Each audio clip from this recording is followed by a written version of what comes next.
Bueno, pues sin más vamos a empezar, y vamos a empezar por este cuadro de la Inmaculada. Decidimos hacer un itinerario que va a tener continuación en la Cuaresma y en los inicios de la Semana Santa, que se va a titular la Semana de Pasión en el Museo. Pues ahora toca la Navidad en el Museo. Entonces empezamos decidí empezar por la imagen de la Inmaculada. Y bueno, es una Inmaculada que el autor es un asturiano, Miguel Jacinto Meléndez, que tenéis ahí del primer tercio del siglo XVIII. Todo lo que vamos a ver son óleos o bien sobre lienzo como este, o sobre tabla, como veremos después posteriormente, técnica que aparece en el siglo XV en los Países Bajos, en Flandes, y que se va a exportar al resto del mundo conocido, de aquella época.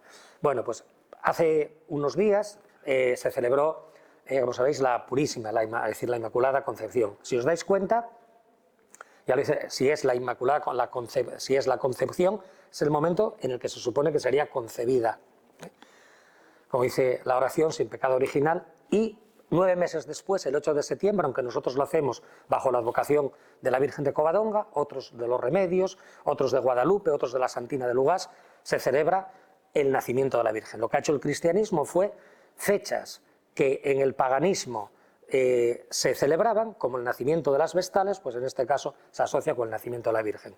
O el nacimiento de Jesús el día 25, con ese solsticio y con el nacimiento del sol. De tal manera que el cristianismo lo que ha hecho fue recoger lo que venía a decir del legado de atrás. Y por eso, si os dais cuenta, entre el 8 de diciembre y el 8 de septiembre hay 9 meses, como entre el 25 de marzo y el 25 de abril también hay 9 meses, entre la Encarnación y la Natividad, pero eso lógicamente no está demostrado. Bien, ¿cómo se representa la imagen de la Virgen? Aquí tenemos que irnos a recordar un poco la lectura del Apocalipsis, y sobre todo esa lectura que se lee el día de la Asunción, que se celebra, como sabéis, el 15 de agosto, bajo múltiples advocaciones, y tenemos también una Asunción aquí en este pasillo, y también se lee el día del nacimiento de la Virgen, el día de la Virgen de Covadonga. Esa primera lectura, que es del Apocalipsis, habla de una mujer coronada por 12 estrellas, fijaros, en torno a la cabeza, 12 estrellas, que tiene, es decir, la tierra por pedestal, y muchas veces sobre una luna. Después veremos una imagen de Luis Fernández de la Vega que va sobre una luna. El otro día me preguntaban que si no tenía que ver con los turcos ni con nada, sino con ese relato iconográfico que aparece en el libro del Apocalipsis. El tema de la Inmaculada, de la devoción a la Inmaculada, hay que retrotraerlo a las iglesias orientales. Y aquí ya con los visigodos había culto, e incluso ya posteriormente con los trastámara.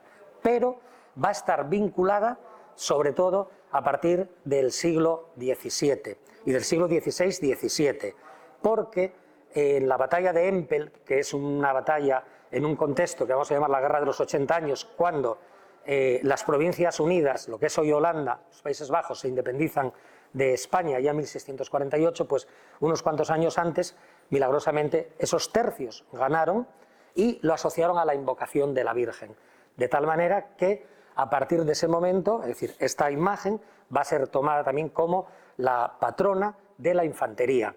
Se la tienen siempre como patrona, también como patrona de España, y en la Plaza de España de Roma, pues todos los años el Papa acude a hacer una oración allí delante, en aquella plaza que tanto decoran con flores y demás. También hay que tener en cuenta que estamos moviéndonos en una época en la que la Iglesia sale de Trento. Es la Iglesia católica que va a rendir culto a las imágenes, a la Virgen, a los santos. Entonces esa Iglesia triunfante también.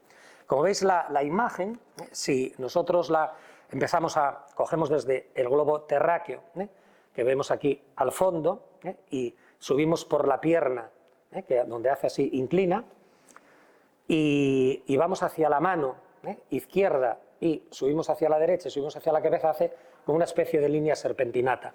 Esa línea serpentinata es típica del barroco, pero ya empezó en el manierismo. Y si os fijáis bien en la cabeza de la Virgen, es muy pequeña en relación con el cuerpo es muy es una imagen muy corpulenta. Eso en arte lo llamamos microcefalia.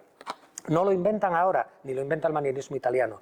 Aparece en la segunda fase del arte clásico del arte griego, en el segundo clasicismo, que es la llamada fase manierista, o incluso algunos llaman el estilo rico. Entonces, por eso veis esa cabeza bastante pequeña. Y sobre todo, lo que va a dominar en el barroco es el lenguaje de los gestos, el lenguaje no verbal, de tal manera que ese lenguaje no verbal lo vemos sobre todo en las manos e incluso también en esa especie de misticismo, de recogimiento en la propia cara de la Virgen.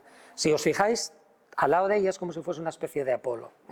Todo es luz, todo es luz, porque hay que potenciar el mensaje, y genera ahí un colorido anaranjado, frente a los azulones que dominan el azul más suave y ese azul eléctrico que hay ahí.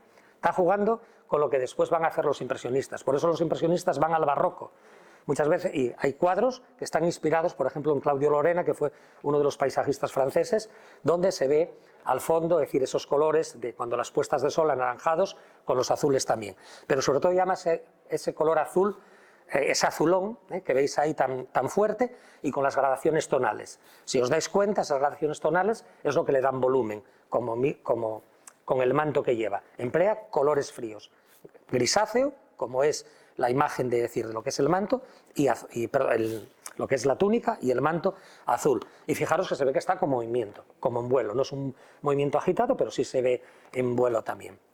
Si os dais cuenta, casi está dentro como una especie de mandorla. Lo llamamos mandorla, es como si fuese una especie de almendra mística. No lo es, lógicamente, pero sí queda bastante remarcada. Y encima de ella, como veis ahí, la paloma, es decir, del Espíritu Santo. Aparecen otra serie de elementos, como son la palma, que es el símbolo del martirio, las azucenas, las rosas de amor, un espejo, que vemos aquí, donde están estos angelotes, y ese espejo es el símbolo de la pureza. Es concebida sin pecado original. El dogma católico dice que la Virgen nació sin tener el pecado original, que se supone que tenemos el común de los mortales. Y a veces también aparece, que no es el caso, en este caso, una serpiente, una especie de dragón, una especie de cuélebre, para entendernos que estamos en Asturias, porque en esa lectura del Apocalipsis se habla de ese reptil con 7 cabezas, con no sé cuántas diademas, y que con un tercio de su cola barrió un tercio de las estrellas del cielo y quería comerse al niño. Bueno, pues por eso aparece. E incluso en la lectura del Génesis que se lee el día de la Inmaculada, se habla del pecado de la desnudez de Adán. La mujer me dio, ella me engañó, la serpiente. Entonces es cuando Dios dice: pongo hostilidad entre tú y la mujer, entre su descendencia y la tuya, y te arrastrarás y comerás el polvo, taca, taca, es decir, y ella te herirá en el pie, en la cabeza, cuando tú la muerdes o la piques. Bueno, pues también suele aparecer eso. Este tipo de inmaculadas también las hizo mucho Carreño de Miranda. Es un pintor un poco anterior y está influenciado por él. Y voy a hacer un poco patria para mi parroquia de San Juan de Priorio, porque tenemos una inmaculada que supongo que fue donada después de la guerra, porque los estudios que hay antes de la guerra nunca hablan de un lienzo de la Inmaculada, y es posible, como la iglesia quemó y se desarmó cuando la guerra civil, haya sido donada por alguien que nunca supimos quién fue, que no está firmada, pero sabemos que es del siglo XVIII y se parece bastante a esta, sobre todo la parte inferior, con estos angelotes danzantes, con las rosas, con los lirios, con las palmas y con ese globo terráqueo, es igual. Lo que hay, la diferencia es que aparece claramente la serpiente también. 2 cositas más para acabar con esto. En España, sabéis, esto es dogma de fe para los católicos, por una bula del Papa Pío IX que la hace en 1854, Inefabilis Deus, y los curas católicos españoles tienen el privilegio concedido por el Papa de celebrar el Día de la Inmaculada, si quieren, la misa con casulla azul. Por eso sí, no todas las iglesias, porque solo es una vez al año o en alguna fiesta, como a lo mejor la pueden poner como la Asunción o otra, pero generalmente es solo para ese día. Entonces en las catedrales, en Covadonga o en iglesias grandes sí tienen, por ejemplo, yo el otro día que vi un vídeo de San Claudio, el cura celebró la misa de azul, en Cáceres también la celebró de azul, en Priorio de blanco, porque no la había. Tienen ese privilegio también. Y después hay una historia, una anécdota. La corona. Bueno, sabéis nuestra bandera de la Unión Europea.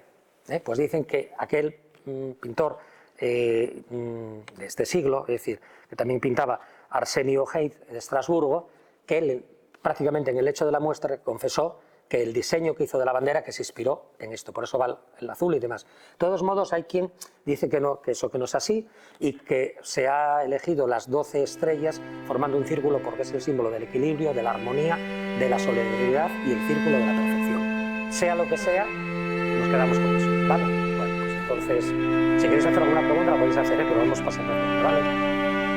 Vamos a hacer.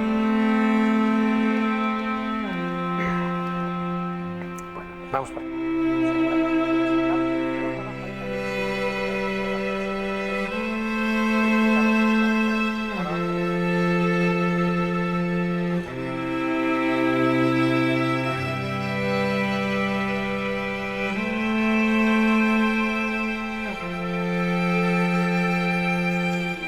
Vamos a coger estas dos tablas. La primera, tenemos más pequeñas, pertenecen a la donación de Plácido Arango. Bueno, nosotros, ya sabéis, fue un ilustre asturiano, falleció hace poco, pero a mí por mi vínculo con el Concejo de Salas, donde junto con Arsenio, que está aquí, otro compañero mío, que trabajamos muchos años en el instituto, pues este hombre siempre fue un, bueno, no sé si decir filántropo, y colaborador, bueno, siempre estuvo cuando lo hemos requerido. Todavía, cuando celebramos los 40 años, creo que fue no me acuerdo si fue en el 2010 o el 2011, no me acuerdo ahora, o en el 2009, creo que fue, 2009-2010, todavía donó al instituto para aquel programa cultural 3.000 euros. Y la verdad que, aparte de todas las cosas que fue donando, ya su tío donó el solar en el cual el Instituto de Salas sigue ahí abierto desde el año 69. Y con Asturias, sabéis que estuvo vinculado a la Fundación, hoy Princesa de Asturias, entonces Príncipe de Asturias, también con la pintura a través del Museo del Prado, y donó esos, como mínimo creo que 33, pero creo que donó alguno más. Bueno, el primero que tenemos aquí, que es del ámbito burgalés, atribuido a Diego de la Cruz, que es de finales del siglo XV, y responde a los dos, lo que se llama el gótico hispano-flamenco, esa última parte del siglo XV que dará paso después ya en el resto de Europa al Renacimiento. Entonces, aquí cuentan lo que es el nacimiento de la Virgen. Vamos a ver, tanto este cuadro como la fuente para pintarlos no son los evangelios canónicos, los que todos conocemos, son los evangelios apócrifos, los que la Iglesia no le da validez, o el protoevangelio de Santiago también. Curiosamente, veis, la escena se realiza en un interior. Todavía no hay un estudio de la perspectiva artificial como la que conocemos en el Renacimiento a través de lo que es de la pirámide visual. Si os dais cuenta, la madre de la Virgen, que está en la cama, recién dada a luz, va a haber que sujetarla porque si no se va a venir hacia abajo, nos va a caer aquí debajo. Y si os fijáis, el suelo está muy bien, las baldosas, parece que son baldosas de verdad, porque el flamenco, el arte flamenco es muy detallista, muy virtuosista, trabaja muy bien las calidades táctiles, eso se lo permite el óleo, hacerlo así, en vez de ir marcando profundidad, después lo vamos a ver en otros cuadros, es decir, lo que está haciendo es, si os dais cuenta, como subiendo. Es decir, entonces es una perspectiva clara invertida, pero sí hay fondo. ¿Cómo crea el fondo? A través de dos columnas que no parecen pintadas, pues son pintadas, y de un dintel que va a descansar a través de esas molduras cóncavas convexas con toros y escocias en los capiteles, genera profundidad, y después también con el telón verde de fondo. Es la manera de crear. Aquí, a diferencia de lo que hay en Italia en esta época, que hay perspectiva científica, aquí la tercera dimensión se genera por la propia colocación de los personajes y del espacio. Es decir, pero no es una perspectiva, como digo, científica. Si os fijáis, también aparece a la derecha San Joaquín. San Joaquín es el padre de la Virgen y empieza a introducirse en esta iconografía en Castilla a finales del siglo XV. También Giotto, un siglo antes, en el siglo XIV, en Florencia, ya hace en la capilla Scrovegni, hay referencia a los padres de la Virgen, a la expulsión de San Joaquín, al reencuentro de Santa Ana y San Joaquín también. Y fijaros la túnica de él. La túnica de San Joaquín es una túnica roja. La colcha está como dorada con oro, pero roja. El rojo es símbolo de poder, símbolo, porque claro, y además, aunque ellos serían muy humildes, pero bueno, como son los padres de la Virgen y la Virgen es tan importante, pues habrá que darle esa importancia.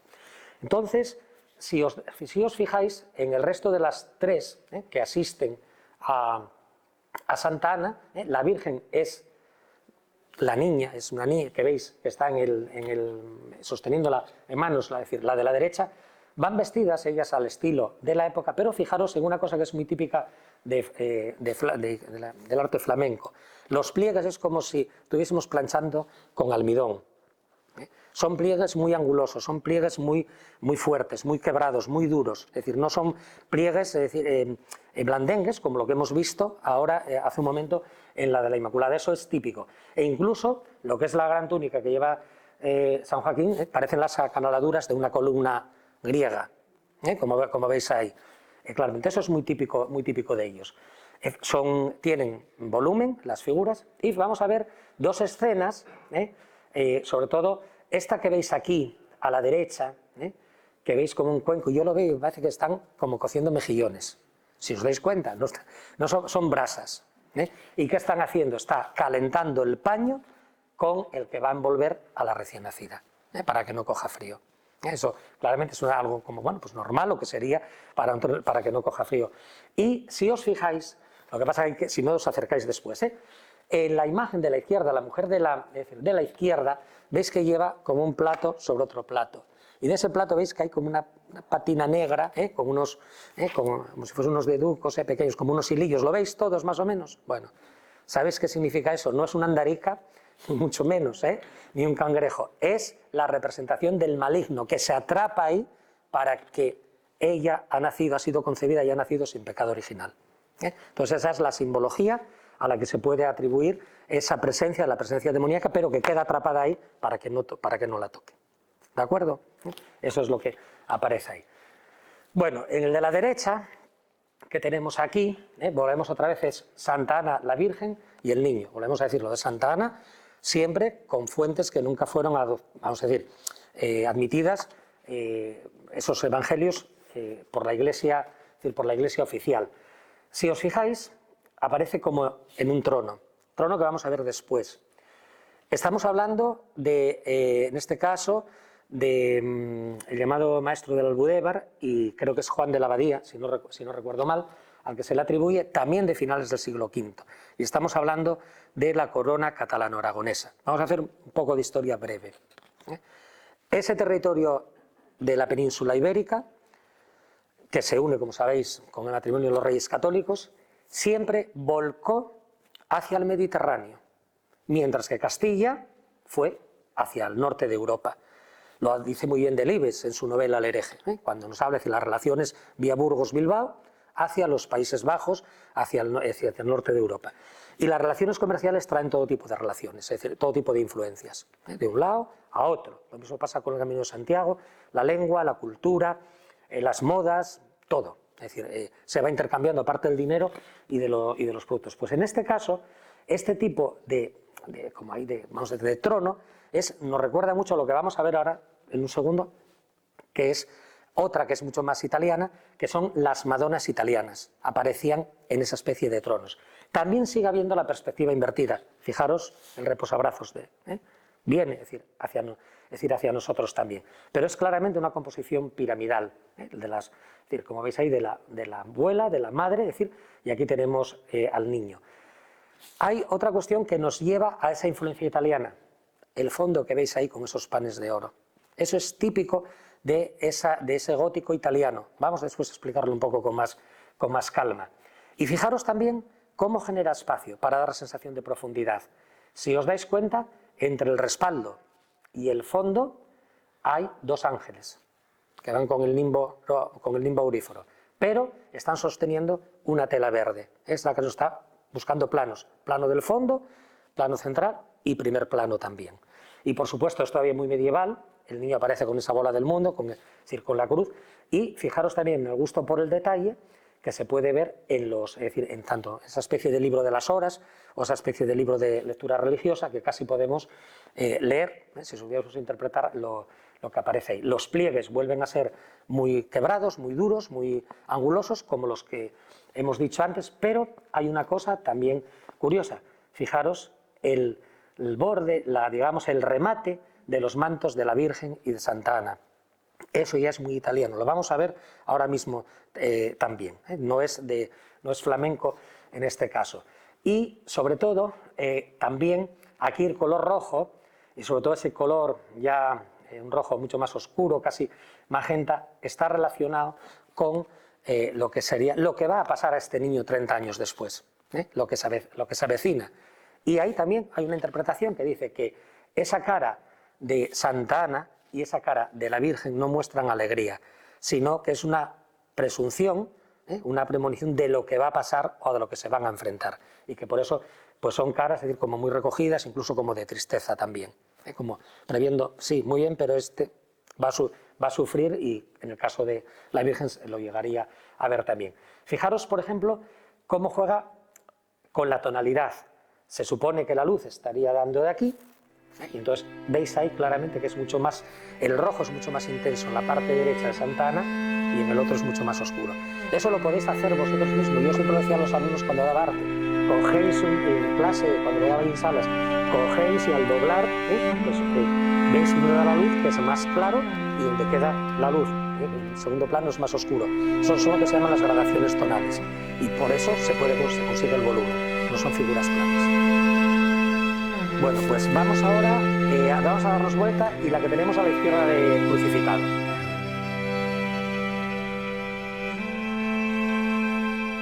Bueno, vamos a centrarnos aquí en este. ¿Recordáis hace un momento lo que os dije? Este aquí ya es el nombre, vamos a decir, el autor es Ramón Solà, hijo, sería el hijo, y ya ves el apellido, ya claramente catalán. Entonces, ya vamos a ver la influencia italiana mucho más que en la otra. Vamos a ver, en Italia, el siglo XIV, la centuria del XIII, del 1300, llamamos el Trecento. Y hay dos escuelas. Una escuela es la escuela de Siena y la otra es la escuela florentina, es decir, donde trabaja Giotto. En Siena, fundamentalmente, el representante mayor es Duccio. Y siempre hay influencia bastante bizantina. Las figuras son más hieráticas, son más herméticas, reproducen casi como iconos. Fijaros bien en la cara de la Virgen, así alargada, es decir, nos recuerda mucho a los iconos, y usa mucho el pan de oro, porque eso lo hacían los bizantinos también. Si os fijáis, este caso es lo que llamamos una Madonna, una Virgen con niño, y la Virgen pues aparece, es decir, una Virgen coronada, una Virgen reina, pero todavía, efectivamente, el niño también tiene esa concepción, vamos a ver, de un guapo no toca nada, no se busca la belleza ideal, aparece con bueno, le faltaría la bola del mundo, pero con la mano en acción de bendecir. Y aparecen, esto se diferencia del románico, y aparecen ladeados, aparece un poco, no aparece, es decir, frontales sin comunicación, tampoco aquí es que tengan mucha comunicación. Fijaros también en el borde de lo que es la cenefa del manto de la Virgen en azul, que es típico de lo como hacían los italianos, y los pliegues sí, lógicamente los pliegues también tienen ahí una influencia flamenca por lo angulosos que son también. Creo que ahí las gradaciones tonales las podéis ver muy bien, claramente, sobre todo en esta parte, y sobre todo si lo comparamos con la parte derecha también. Y fijaros la perspectiva invertida.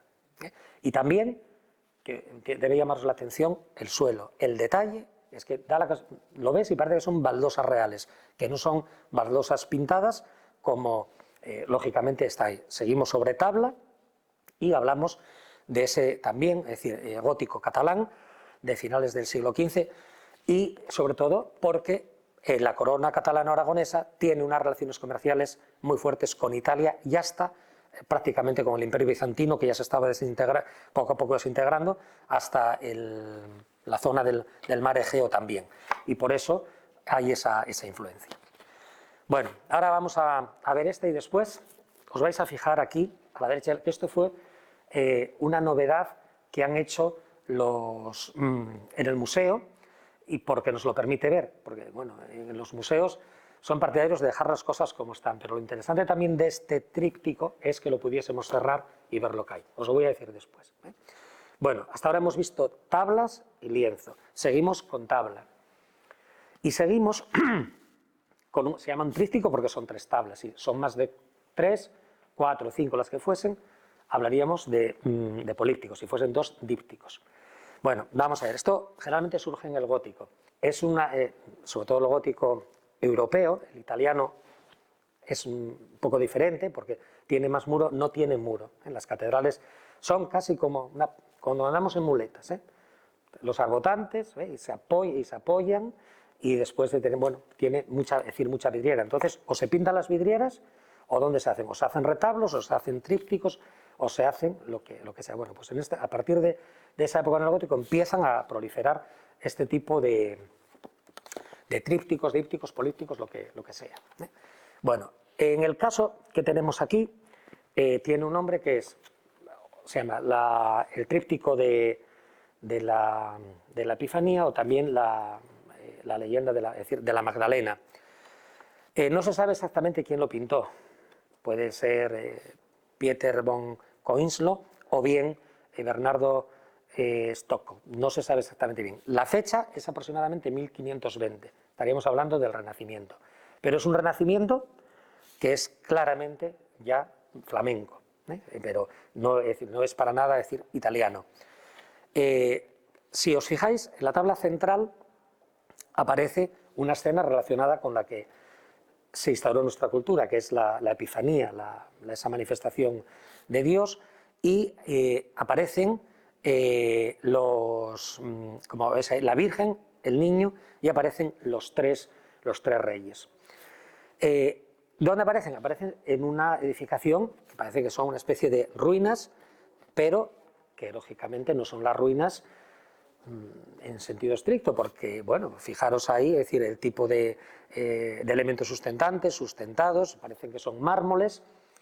Conocen estos pintores muy bien la arquitectura, por ejemplo, en el caso de Van Eyck, que hablaríamos de una influencia de aquel primitivo flamenco de mediados del siglo XV, si alguna vez veis la Virgen del Canciller Rollin, creo que hay un mirador con 3 vanos que da la sensación que parece que lo copió de Santa María del Naranco y nunca estuvo aquí, porque por ejemplo, Van Eyck fue un hombre que conocía muy bien la arquitectura románica también. Entonces, fijaros ese detallismo. ¿Cómo generar la perspectiva? Si os acercáis después, no lo hagáis ahora, un poco al fondo vais a ver que ahí hay como una comitiva a caballo. Nos va generando, es decir, con ese camino que va haciendo zigzag, lo que sería la profundidad y esa, que veis ahí, ciudad con ese castillo, es decir, al fondo, que marcaría lo que sería la profundidad. Si lo vemos en detalle, lo vamos a ver perfectamente. Pero lo que intenta es ver esto. Fijaros, antes hablé del tema de ese virtuosismo, de esas calidades táctiles. Si os dais cuenta, cuando miramos el ropaje de los reyes, vamos a ver, es riquísimo. E incluso está muy influenciado por lo que serían las vestimentas eclesiásticas, lo que serían las dalmáticas, y los gorjales, como el caso de Baltasar, que vemos ahí, que dicen los estudiosos que fue un modelo real, en el que lo tomó para representarlo, el rey negro. Tenemos, como veis ahí, a Melchor, tenemos a Gaspar y tenemos a Baltasar. Y los tres, como sabéis, ofrecen lo que llamamos el oro, el incienso y la mirra. Y eso tiene también, que sí aparece, creo que es el Evangelio de San Lucas.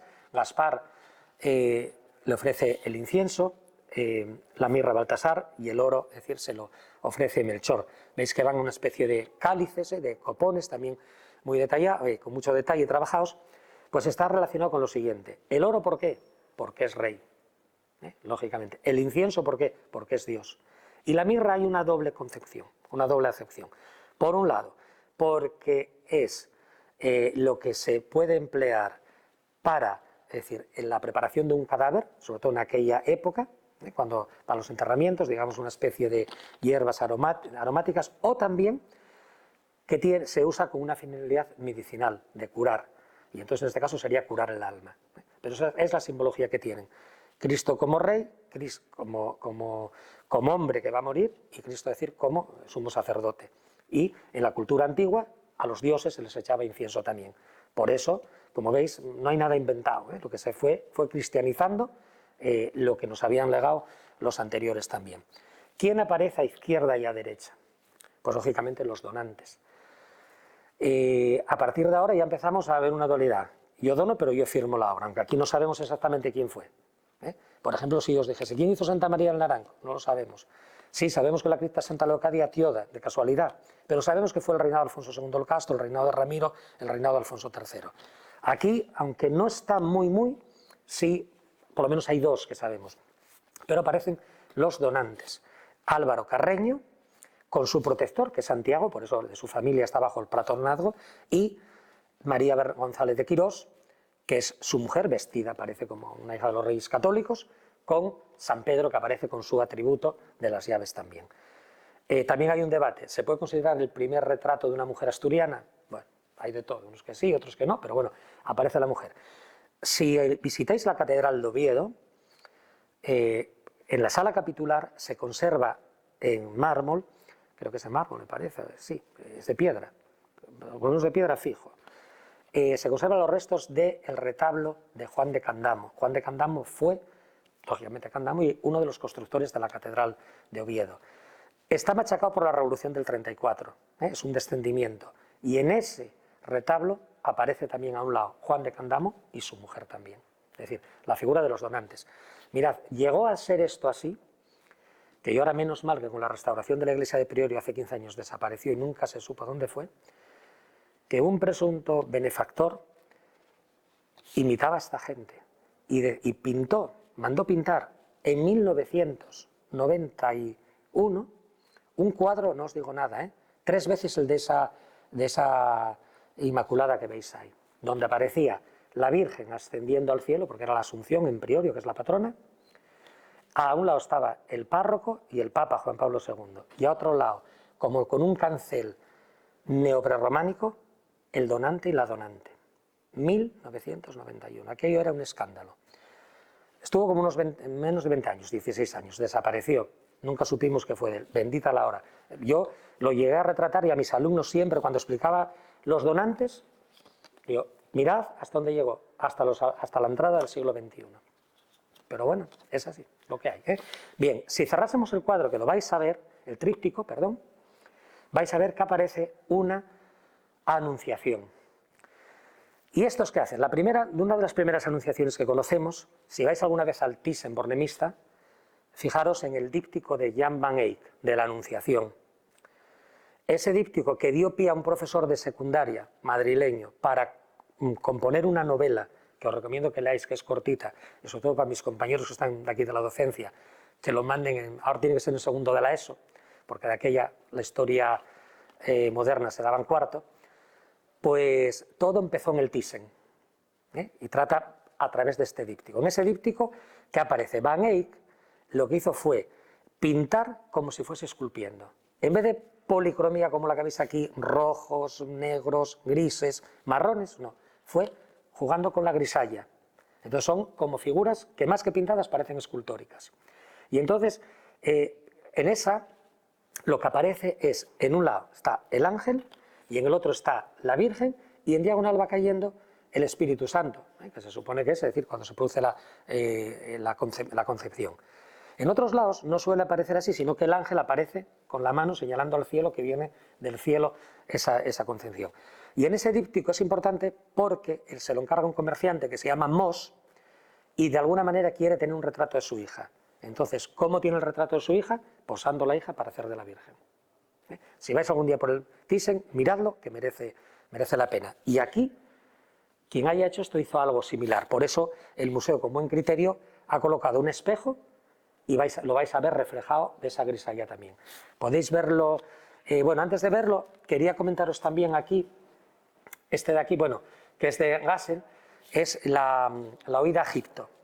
Estaríamos hablando también ya de un renacimiento flamenco, y porque después veremos el descanso de la huida a Egipto ya en versión barroca, pero sobre todo si os fijáis en la cara de San José y os fijáis en esta cara de San José también de aquí, bueno, hay cierta similitud, ahí parece que hay cierta similitud, pero Ya sabéis que cuentan que en sueños recibe una llamada en marcha, que Herodes se quiere cargar al crío y tal. Y van camino de Egipto con una burra y demás.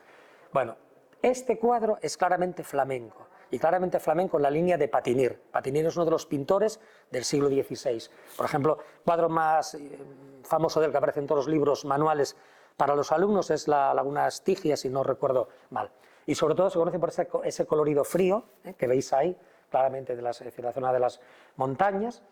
Y después también, por ejemplo, esa cara de él nos recuerda un poco también a Bruegel, y si nos fijamos en el paisaje con estas casas típicamente flamencas, estos prados, esas personas que son siluetas, nos recuerda mucho a la pintura de los paisajes patinando sobre lagos helados que hace Bruegel en el Renacimiento flamenco del siglo XVI. Pues, otro cuadro también que completa esta relación de obras de Navidad, relacionadas con la Navidad. Miráis un poquitín esto y vamos a pasar aquí para ver un pequeño tríptico y venimos a hacerlo, ¿vale? Entonces, para que veáis, en la que pasáis, vais mirando, por aquí, por si lo veis claramente reflejado, ¿vale?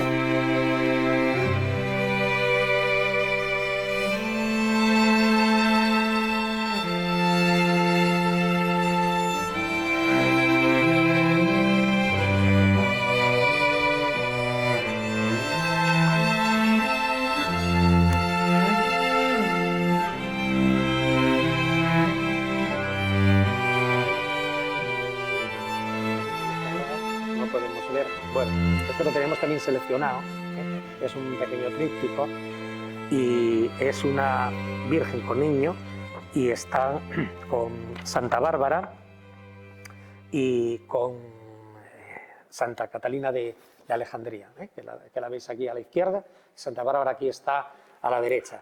Prácticamente vamos, el comentario es muy similar, es también de, nace en Amberes, Kaufmann, y después creo que se muere aquí en España, es muy flamenco, pero bueno, simplemente por las dos santas que aparecen ahí, a la izquierda y a la derecha, que están las dos, viven en un marco temporal de principios del siglo IV y las dos fueron mártires, y solo así, poneros un poquitín hacia acá, y simplemente, bueno, pues deciros, en el caso de Santa Bárbara, de esto de Santa Catalina de Alejandría, el tema era que cuando va el emperador quiere convencerlo para que se haga cristiano y el otro pues dice que no, y ella se enfrenta a él, tienen un debate, gana ella el debate, pero sobre si dar culto a los dioses paganos o al dios cristiano, y entonces al final la quieren pasar, es decir, por esa rueda, pero esa rueda, es decir, se rompe, y lo que hacen es, en el caso de Santa Catalina, al final, es decir, la decapitan, bueno, como siempre, es decir,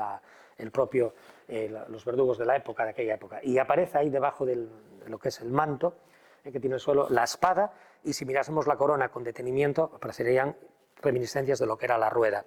En el caso de Santa Bárbara, que bueno, ya sabéis que siempre se acuerda de Santa Bárbara cuando truena, también una historia, bueno, pues también, porque claro, todos son más bien que historias, leyendas, pero bueno, que han ido pasando desde que se han ido transmitiendo, y siempre que veáis, por ejemplo, hay una imagen de Santa Bárbara en la capilla que hoy está, creo que bastante deteriorada, de Trubia, de la fábrica de Trubia, lógicamente tenía que estar dedicada a Santa Bárbara. Santa Bárbara es patrona de bomberos, de artilleros, de mineros, de los que trabajan en explosivos y demás. Y aparece con una torre. Esa torre es porque ahí estuvo protegida. Parece ser que era muy bella, el padre la quería preservar y para casarla contra quien quisiese él. Ella, cuenta la leyenda, que por eso en la torre aparecen 3 torres, porque hay que hacer una torre más para ponerla, es decir, en honor a la Santísima Trinidad, 3 torres, Padre, Hijo y Espíritu Santo. Bueno, ella se escapa, milagrosamente se refugia en una cueva, que parece que la crean para ella, pero la pescan. Y entonces, pues nada, que no hay manera, que su esposo era Cristo y que ni para atrás. Y entonces el padre la acaba matando. Y según la está matando, la acaba de matar, viene un trueno y acaba un rayo y acaba con el padre. Por eso decimos, se acuerda Santa Bárbara cuando truena, y por eso está relacionada con el tema de los astilleros y demás. Entonces, por eso yo siempre reivindiqué que en los centros educativos teníamos que tener no una religión confesional, por lo menos en los públicos, y no tengo nada contra la religión, pero sí, y aquí tengo compañeros de historia, 3 o 4 me parece, una historia y cultura de las religiones como Dios manda, porque tenemos que conocer el entorno en el que vivimos y de dónde venimos. Y después el que tenga fe, para eso tiene su parroquia. Para ir a la parroquia o para ir a la mezquita o a la sinagoga o donde quiera. O para quedarse en casa si no siente la necesidad de querer. Pero es una pena porque todo esto no se sabe. El otro día me decía el vicario general, hace una semana, que coincidimos aquí en la catedral, y es que a los que tengo en la universidad, es en la escuela Enrique Ossó, se los tengo que estar trayendo a la catedral porque ni siquiera entraron en la catedral. Y entonces la verdad, por eso pasa lo que pasa en patrimonio, porque desconocemos lo que tenemos alrededor y cuando uno no conoce, comete barbaridades. Bueno, pues vamos a seguir viendo. Bueno, aquí tenemos esta, voy a pasar muy rápido. Aquí tenemos esta que es de Correa de Vivar, que es renacimiento ya de pleno siglo XVI, segunda mitad del siglo XVI, que es también una anunciación. Y en esta anunciación, bueno, pues si os fijáis también hay una clara, aquí a Flandes lo dejamos a un lado, esto es claramente italiano ya, claramente italiano, de los italianos clasicistas y sobre todo nos recuerda bastante a Rafael, el tema de la cara de la Virgen también. Falta el ángel y falta el Espíritu Santo, pero bueno, es un tema. Pero sí, también nos gusta mucho el detalle, fijaros la alfombra parece que es de verdad, el cesto de la costura, digamos también, cómo genera, decir, con la perspectiva, las líneas de fuga que marcan las columnas que veis de ese atrio que tenemos ahí, de ese pórtico, y hablamos de un renacimiento clasicista. Pero bueno, vamos a centrarnos en el del fondo, porque yo creo que nos va a dar un poco más también de un día para ir pasando después ya ir acabando. Vamos a ver este. Bueno, aquí tenemos un veronés. También, es decir, trabajó con él un sobrino de él y el tema es la presentación como veis ahí, la presentación del niño en el templo. Hay cosas que no sucedieron en aquella época, pero bueno, sí os voy a dar esta información por si queréis algún día en vuestra vida hacerlo, merece la pena. Yo lo descubrí un día por azar. El día 2 de febrero, ya hace unos cuantos años, yo fui, pensando que era San Blas, también ando de santos a veces, yo ando un poco flojo, a las Pelayas. Y me encontré con lo que me encontré. Joder, quedé asustado. Una celebración muy solemne, donde estaban celebrando la Virgen de las Candelas, la presentación del niño en el templo, y donde ese día, no sé si ahora este año con la pandemia cómo quedará la cosa, te permiten pasar la reja y te llevan a un claustro. Y entonces allí bendicen la luz y ellas cantan a capela, y cantan muy bien, porque la verdad es que da gusto ver cantar a estas mujeres. Empieza el oficio, creo que es con el canto de vísperas a las 7 y a las 7:30 la misa, para las 8:30 suele acabar, porque ese día los niños recién nacidos, o de 2 meses o 5 meses, o incluso de 1 año, hay gente que los lleva y el cura hace lo mismo que estáis viendo en este cuadro, los presenta. Le va preguntando, lleva al padre, a la madre, ¿cómo se llama? Fulanito de tal, y lo presenta de tal, no sé qué, no sé. Bueno, la verdad es una celebración preciosa, y si tenéis posibilidad de ir y os apetece, creáis que no creáis, es decir, por verlo, merece la pena verlo, esa misa del 2 de febrero. Si es domingo, no sé si es por la mañana, yo siempre fui por semana, pero efectivamente son los 40 días, si contáis desde Navidad hasta el día 2 recordáis lo de la cuarentena que os voy a decir, el significado que tiene, pero bueno, bien, entonces llevan al niño y dice, es decir, el texto evangélico dice, y llevan 2 pichones o 2 tórtolas o 2 palomas, fijaros que los llevan ahí en esta chica que vemos ahí. Lo que pasa que, claro, en aquella época no usaban mitra, ni báculo, y ahí, pero claro, estamos hablando porque la mitra es un ornamento de un presbítero, de un jerarca de la Iglesia Católica. En este momento estamos hablando ahí, el catolicismo no existía. Fijaros también la parte, es decir, el que nos está cortando que lleva una vela, es que nos recuerda como por ejemplo cuando el bautismo también, que llevamos la vela, e incluso yo cuando veo este paisano de perfil, se me parece mucho, no sé si es a uno de los personajes que aparece en El aguador de Velázquez, así de perfil, que después Velázquez pinta, es decir, en el siglo XVII. Pero ¿quién aparece mirando hacia el niño y repostado en esa especie de altar? Aparece el anciano Simeón. Y dice el relato evangélico, que él dice, ahora Señor, puedes dejar a tu siervo marchar y cerrar los ojos porque han visto la salvación. y es el que dice que este viene a gobernar el mundo, a poner las cosas en su sitio, y predice también lo que va a pasar, y le dice a la Virgen, y una espada traspasará tu corazón. Y también aparece la profetisa Ana, que era aquella viuda de 84 años, que se pasaba haciendo ayunos y demás. Entonces recoge ese pasaje del Evangelio de San Lucas y lo traslada, y lo hace, es decir, Veronés.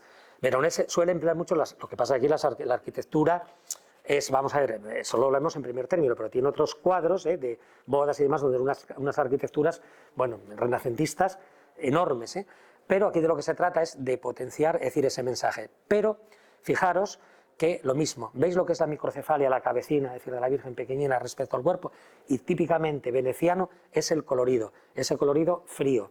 Ese verde es una especie de casulla o de capa pluvial que tienen ahí puesta encima, el manto de la Virgen, los colores rosas, el verde del personaje que tenemos en el ángulo derecho. Es decir, siempre Venecia, la pintura veneciana suele tener colores muy fríos. Y como decía Miguel Ángel, decía, qué pena que en Venecia no se sepa dibujar, porque Venecia es luz y color. ¿Y por qué luz y color? Porque ellos reflejan, nunca mejor dicho, el medio físico en el que viven. Y los que conocéis Venecia lo sabéis, mucha humedad, mucho vapor, e incluso puede estar lloviendo, después sale el sol, y entonces ese carácter vaporoso, pues difuminado, lo emplean también. Entonces estamos hablando del siglo XVI, Renacimiento italiano, ya en época manierista, junto con Tiziano y Tintoretto, fueron los tres grandes, también Giorgione, de esa pintura foco veneciano del siglo XVI, que fue ganando un poco la partida, o compitiendo al menos, como mínimo, con otro foco que era Florencia también. Bueno, vamos a pasar por aquí. Según pasáis, nos vamos a detener, vais a ver una Inmaculada, que es típica de la Escuela de Valladolid, de Luis Fernández de la Vega, que es una clara influencia está en talla de madera, de las de Gregorio Fernández, que era pues, la cabeza visible de la Escuela Barroca del Valladolid. Y la veréis ahí también con los pliegues muy duros en la parte de abajo, y nos vamos para ir acabando hacia el otro lugar.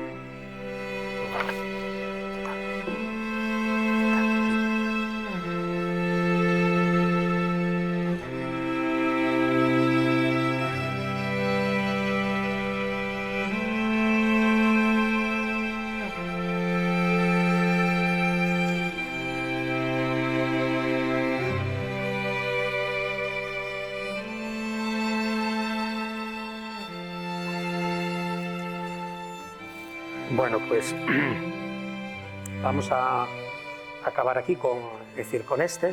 Tenemos ahí detrás también otro que os decía que es el de bueno, lo podéis ver de paso, que es de la Anunciación, también ya del siglo XVII, donde aparece después lo podemos ver en 2 minutinos nada más, pero bueno. Bueno, ¿recordáis cuando hace un momento vimos la huida a Egipto de Gassel? Ahora vamos a ver de Eugenio Cagés. Esto es un alto en la huida a Egipto. Bueno, lógicamente tuvieron que parar a descansar. Cuando decidí elegir este cuadro fue por lo siguiente, porque, vamos a ver, estamos hablando, fijaros, de principios todavía del siglo XVII. Nos lo pone, decir, en torno a 1610-1620.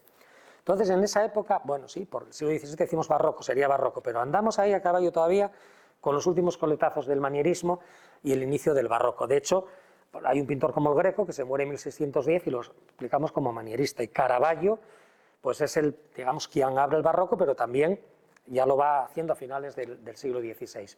Entonces yo lo que quería que os centraseis es en el contraste, que os estoy quitando, yo como lo sé de memoria, mirad, en los contrastes lumínicos tan fuertes que tiene el cuadro. Si os dais cuenta, porque hay que potenciar el mensaje, es decir, el mensaje, y además, fijaros, es como si la luz viniese del ángulo superior derecho. Fijaros, esa parte de la espalda de José está muy iluminada, la cabeza le queda en penumbra, medio difuminada, y esa luz ¿hacia dónde va? Al niño, que es lo importante, y incluso a la mano, por eso de la importancia a la mano, fijar, y la cara de ella. Pero esto había una luz muy muy marfileña, eso es muy típico del manierismo también. Y fijaros que esa luz va a crear como un resplandor que nos permite identificar aquellos dos angelotes que vemos de fondo, pero allí como difuminados, como si estuviesen como desenfocados, cuando hacemos una foto desenfocada también. sobre un fondo neutro, pero que adivinamos ahí también como una luz en el centro, como si fuese una especie de oquedad, que nos hace que sea un espacio tridimensional, a través de jugando con la luz, con los claroscuros. Eso va a tener una vamos a decir, repercusión, porque va a dar lugar a lo que se llama el tenebrismo, y sobre todo a esos por fuertes contrastes lumínicos, y en España de eso tenemos bastante. Velázquez tuvo también su fase, después podríamos hablar de Ribalta, de Rivera, de todos aquellos pintores que dieron lustre al arte plástico en pleno siglo XVII también. Entonces, por eso me apetecía detenerme aquí un momentín para que veáis esos fuertes contrastes lumínicos que hay y que ya estamos dentro de lo que sería la estética barroca también. Y ya finalmente, es decir, vamos a ver este de aquí, de aquí de la Anunciación, que también, vamos a ver, si os dais cuenta de aquel que vimos de pasada, de Correa de Vivar, cambian las cosas porque aparece la paloma y aparece el ángel, y allí no aparecía el ángel. Pero fijaros en este cuadro. En este cuadro hay dos mundos. Eso ya aparece también en el manierismo. Estamos hablando también en principios del XVII. El mundo terrenal, sobre todo representado por la Virgen, que está en su casa, y el mundo celestial. Por ejemplo, pensad en el Greco, en el entierro del Condorgaz, por ejemplo. Mundo celestial y mundo terrenal. Eso aparece. Entonces, vemos claramente, el ángel dirigiéndose a la Virgen. Fijaros la gran carga que tiene de los gestos, de la mano. Ese lilium que tenemos ahí, esa especie de azucena, que es el símbolo de la pureza. Por ejemplo, yo cuando veo el manto del ángel con esa pintura, es decir, me recuerda muchas de la estatuaria, de la imaginería española de la época también, también trabajado. Seguimos empleando colores fríos, fijaros en lo mismo el rosa, que el azul también, y después la gran luz, es decir, esa luz anaranjada y amarillenta con la que se marca pues claramente el mensaje, y con una diagonal, o con una línea oblicua mejor, Padre, es decir, Hijo que estaría en el vientre, y el Espíritu Santo como el que ejecuta esa acción. Y fijaros, es la imagen, es decir, de Dios, que un paisano, en caso podemos decir que podría ser hasta San Pedro, así rudo y demás, eso es muy barroco.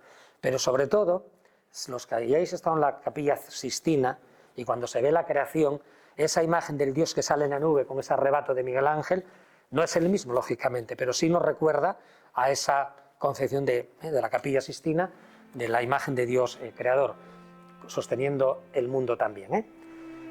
Bueno, pues con esto cumplimos una hora justa.